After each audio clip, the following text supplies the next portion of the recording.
Hey guys, Crinji at Supanova in Brisbane. I got an interview with Steve from Krome Studios. Krome Studios, if you don't know, is one of the biggest development studios, AAA game development studios in Australia ever. And I asked Steve about what it's like working in that space, why it's not so viable in Australia anymore, and how to try and get into creative spaces like that.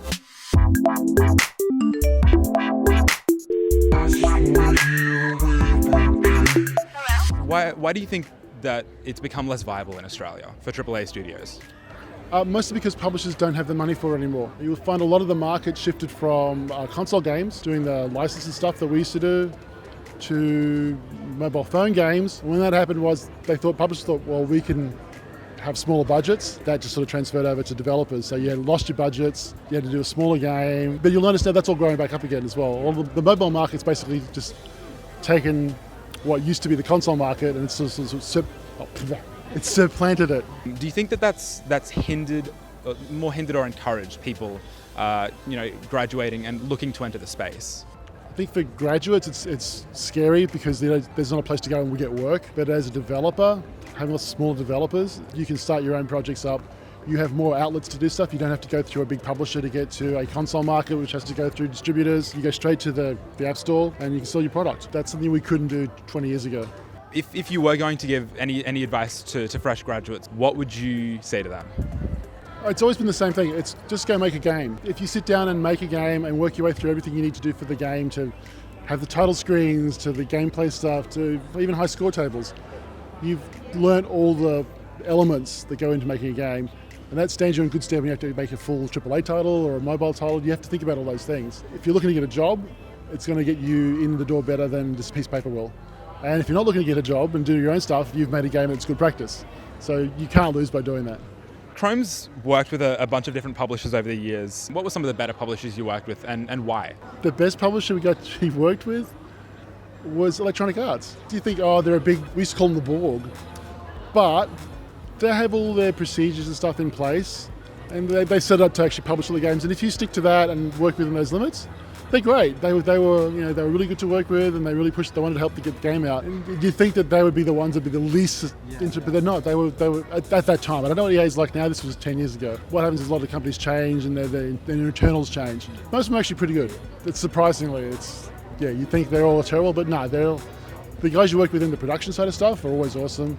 I know great people in marketing, surprisingly, PR. So all departments, they just have people that are good and bad. It's like anything. What's it like working with original IP within Krome to properties from other sources? The original stuff, if a publisher doesn't own it, they're not as interested in it. But because we own Ty still and we own Blake, but the downside is that if the publisher doesn't own it, they're not going to invest as much in it, and that's just natural. If they own the IP, it's more in their interest to do it. We keep getting asked, why don't you do Ty HD version? Well, we can't afford to. We'd like to.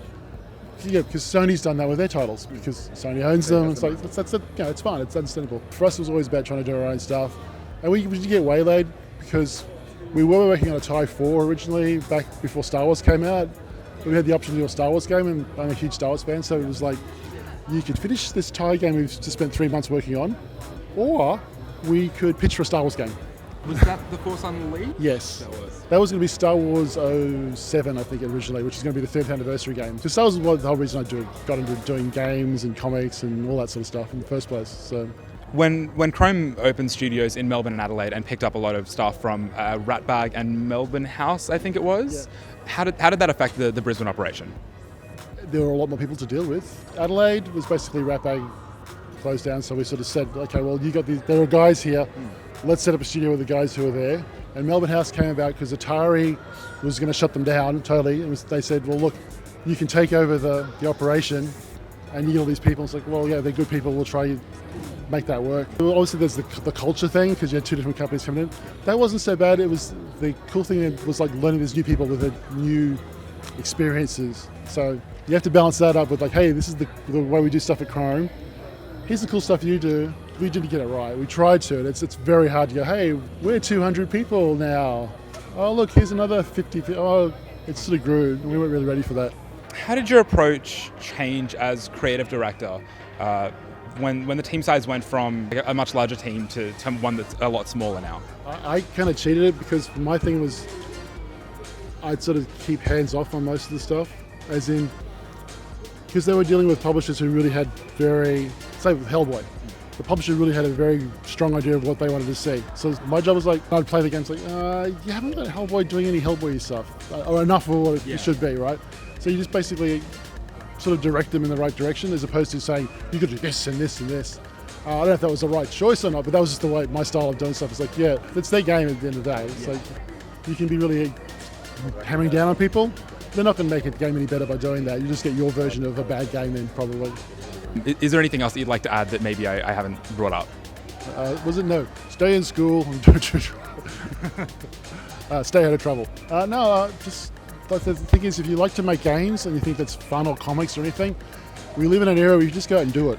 Like, you don't have to go through, you don't have the gatekeeper of a publisher saying, oh, we can't sell this. You can deal directly with your audience. You webcomics or web games, you just, if you want to get something finished, you've got to start it. And I think that's the trick. People spend too much time planning this great idea, trying to make it perfect in their head. Just go out there and start it. It's not going to be perfect, but at least it's there. I mean, like, Blake here was like, I could have sat around forever trying to work out the perfect story and stuff. Like, no, I just wanted to get it out there so it exists. And now it exists. Good or bad, it's there. I can make it better by doing more of it, but if I just sit in my head, it's nothing. And I've got tons of ideas that sitting around going, oh yeah, I should do that one day. So my thing is just go out and start it. All right, great. Thanks so much for your time, Steve. No worries. Oh yeah, thanks. And that was all good? We got all Yeah. that? Holy crap. Just shots of Oh mate, they're beautiful shots. You